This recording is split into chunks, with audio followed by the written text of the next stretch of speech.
Student, आज हम इकाई 6 से पाठ 6.1 सीवी रमन इस पाठ का अध्ययन करेंगे। इसके लेखक हैं अरविंद गुप्ता जी। ठीक है, तो सीवी रमन का नाम आपने सुना ही होगा कि डॉक्टर सीवी रमन का नाम आपने पहले भी सुन चुके हो। और यहाँ पे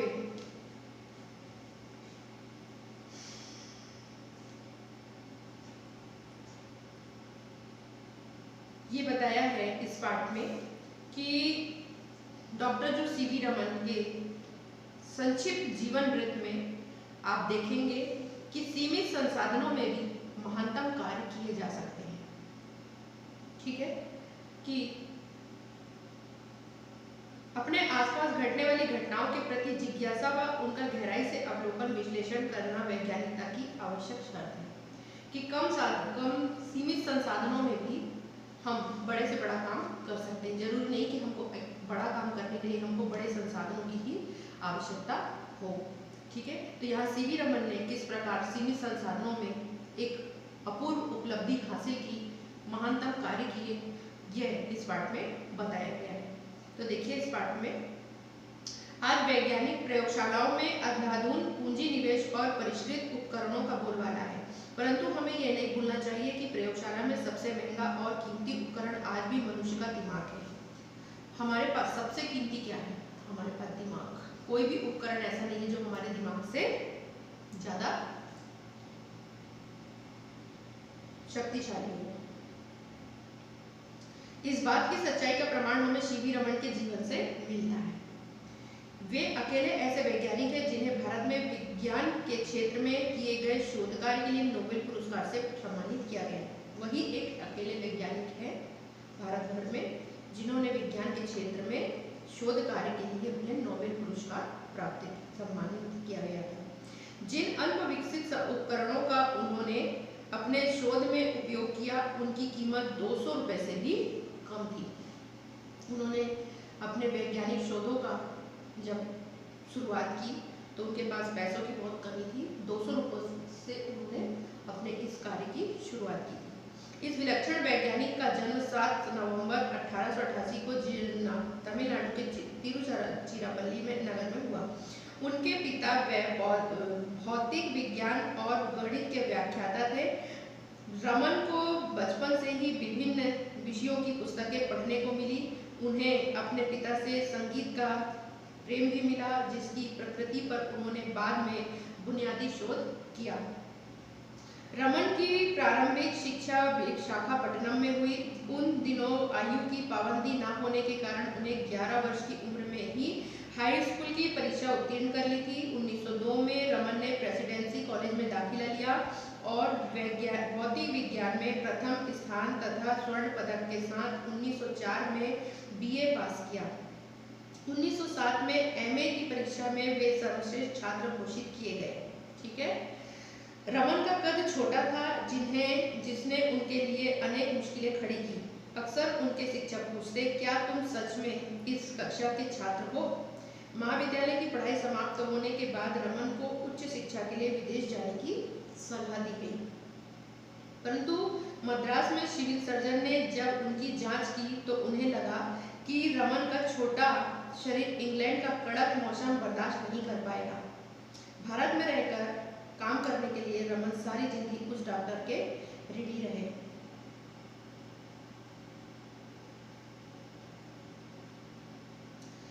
रमन ने भौतिक विज्ञान में एमए किया।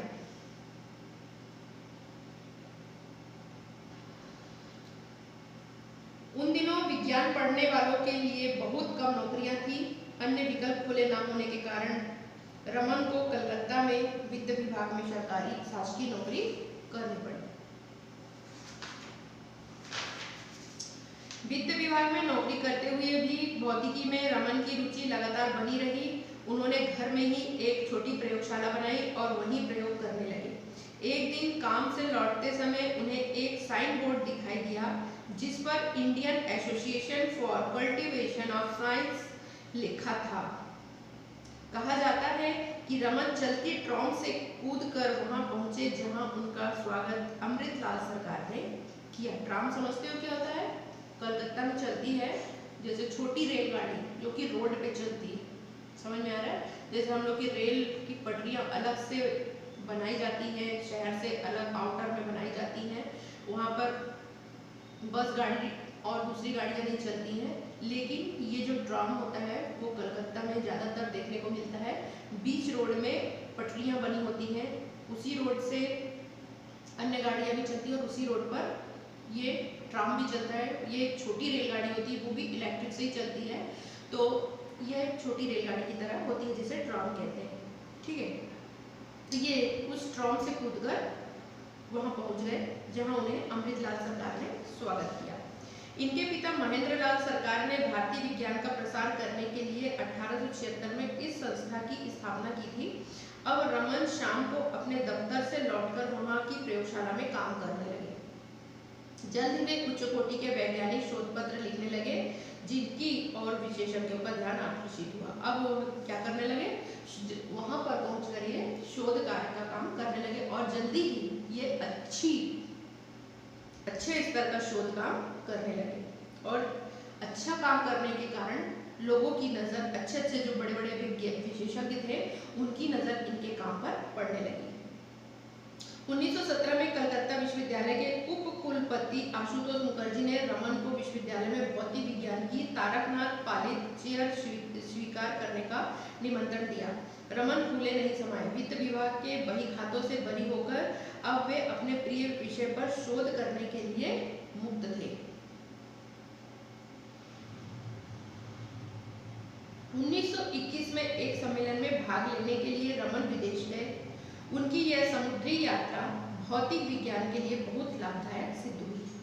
अब उनकी ये यात्रा जो थी वो भौतिक विज्ञान के लिए बहुत ज़्यादा कामगार सिद्ध हुई। वे समुद्र के गहरे नीले पानी को निहारते रहते। सागर का पानी नीला क्यों दिखता है? जब वह समुद्र के किनारे खड़े होकर सागर के पानी को जब निहारते थे तो उनके दिमाग में एक प्रश्न आता था कि सागर का पानी नीला क्यों दिखता है? क्या पानी आसमान के प्रतिबिंब के कारण नीला दिखता है? और वो कई उत्तर उसके वो निकालते थे कि सागर का पानी नीला क्यों दिखता है।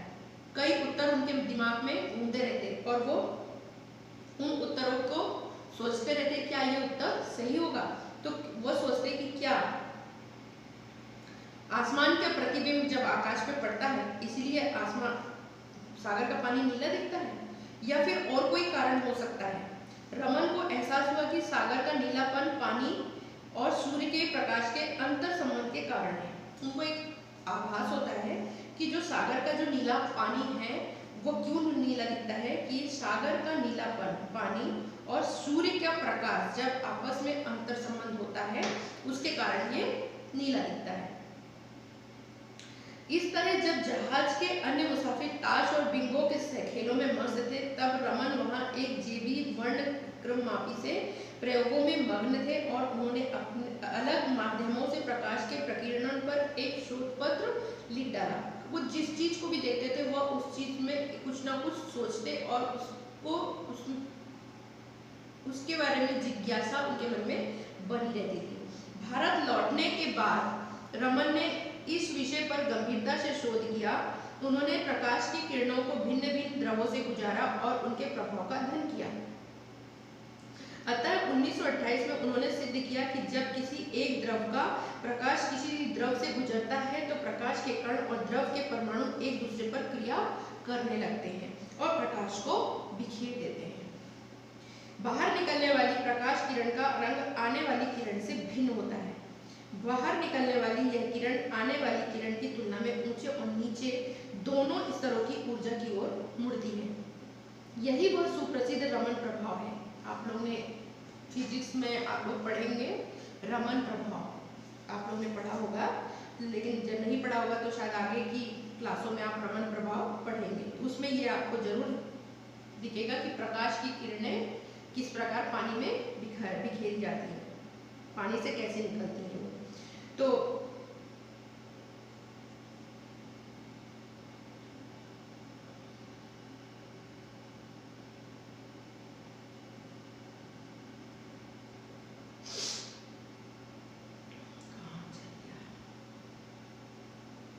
बाहर निकलने वाली यह किरण आने वाली किरण की तुलना में ऊंचे और नीचे दोनों स्तरों की ऊर्जा की ओर मुड़ती है। यही वो सुप्रसिद्ध रमन प्रभाव है जिस पर आगे चलकर रमन को नोबेल पुरस्कार मिला। उनकी खोज से विश्व स्तर पर वैज्ञानिक शोध में तेजी आई। इससे अलग पदार्थों की संरचना के अध्ययन में बहुत मदद मिली। इस बुनियादी शोध के बाद रमन पर सम्मानों की झड़ी लग गई। अर्नेस्ट रदरफोर्ड ने रमन प्रभाव की खोज की घोषणा रॉयल सोसाइटी में की, जिसके बाद ब्रिटिश सरकार ने रमन को नाइटहुड के सम्मान से नवाजा। 10 दिसंबर 1930 को उन्हें दुनिया के सर्वोच्च पुरस्कार नोबेल पुरस्कार से सम्मानित किया गया। विज्ञान के लिए नोबेल पुरस्कार पाने वाले रमन पहले एशियाई और पहले अश्वेत व्यक्ति थे। उनसे पहले रविन्द्रनाथ ठाकुर को साहित्य के क्षेत्र में यह सम्मान मिला था। रमन के बाद उनके भांजे सुब्रमण्यम चंद्रशेखर को लगभग 50 साल बाद 1983 में नोबेल पुरस्कार मिला। सदियों तक विदेशी ताकतों द्वारा शासन किए जाने के बाद इस अंतर्राष्ट्रीय गौरव से भारतीय वैज्ञानिक समाज का आत्मसम्मान बुलंद हुआ। एक भारतीय वैज्ञानिक को जिसने सारा शोध भारत में ही रहकर किया हो, दुनिया का सबसे बड़ा सम्मान मिलना सच में बहुत गर्व की बात है। जुलाई 1933 में रमन को टाटा विज्ञान संस्थान, वर्तमान में भारतीय विज्ञान संस्थान बेंगलोर का प्रथम भारतीय निदेशक नियुक्त किया गया। अगले 15 वर्ष रमन ने इस संस्था में गुजारे और इस दौरान उन्होंने यहाँ विश्व स्तर का भौतिक विज्ञान विभाग स्थापित किया। उन्होंने अंतरराष्ट्रीय स्तर के अनेक वैज्ञानिकों को प्रेरणा और प्रशिक्षण दिया। उन्होंने 6 किरण, जिसको एक्सरे कहा जाता है, 6 किरण विवर्तन और अपने प्रिय विषय प्रकाश एवं पदार्थ के बीच अंतर संबंधों पर काम शुरू किया। मतलब इस प्रकार उन्होंने कई प्रकार के शोध कार्य किए। रमन की विज्ञान के प्रचार प्रसार में गहरी रुचि थी। वे एक ओजस्वी वक्ता थे और उन्होंने विज्ञान के भिन्न भिन्न विषयों पर अनेक भाषण दिए। उन्होंने विज्ञान के क्षेत्र में काम करने के आनंद तथा समाज के उत्थान में उसकी मुख्य भूमिका पर बल दिया। अपने लोकप्रिय व्याख्यानों में वे गूढ़ विषयों और सरल और अत्यंत रोचक रूप में प्रस्तुत करते थे, जिसे वे प्रदर्शन कहते थे। वे दर्शकों को मंत्रमुग्ध कर देते थे। अपने व्याख्यान में वे अक्सर कोई जीवंत वैज्ञानिक प्रयोग करके दिखाते थे। उनका व्याख्यान आसमान नीला क्यों होता है आज भी वैज्ञानिक भावनाओं को संप्रेषित करने और उसकी पद्धति की एक अनूठी मिसाल है। रूखे तथ्यों या सूत्रों को रटकर सीखने के विषय के रूप में प्रस्तुत न करके वे विज्ञान को चरणबद्ध प्रश्नों की एक श्रृंखला के रूप में पेश करते थे। इस तरह से वे सुव्यवस्थित तार्किकता के माध्यम से प्रकृति की कार्यप्रणाली को समझाते थे। वे भारतीय राष्ट्रीय विज्ञान अकादमी के संस्थापक सदस्य थे। रमन ने वाद्य यंत्रों के ध्वनि विज्ञान पर भी काम किया। अध्यारोपण गतियों के आधार पर धनुष डोर से बजने वाले वाद्य यंत्रों के तिर्यक कंपन का सिद्धांत भी उन्होंने विकसित किया। भारतीय तालवाद्य, तबला और मृदंग की ध्वनि के समस्वरीय स्वभाव पर शोध करने वाले वे प्रथम व्यक्ति थे। 1943 में उन्होंने एक कंपनी शुरू की जिसका नाम था Travancore chemical and manufacturing company limited. ठीक है, तो इस प्रकार देख रहे हो आप कि कितने सारे शोध कार्य वो तरह तरह के करते जा रहे हैं और नित्य दिन उनको सफलता मिलती जा रही है।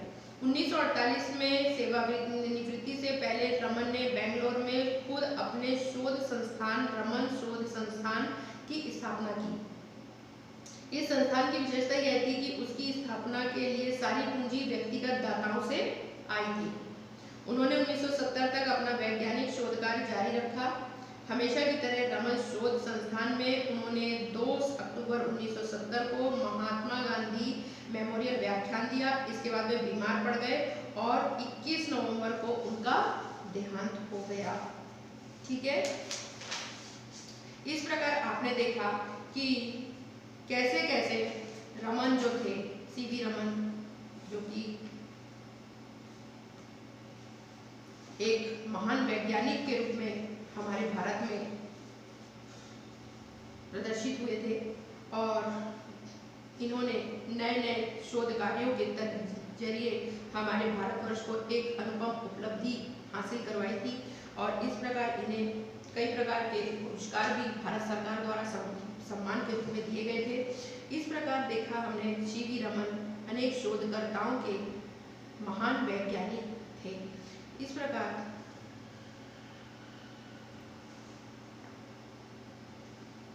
सीवी रमन का नाम आज भी अनेक शोध कार्य के लिए हमारे भारत में बड़े ही गर्व और सम्मान के साथ लिया जाता है।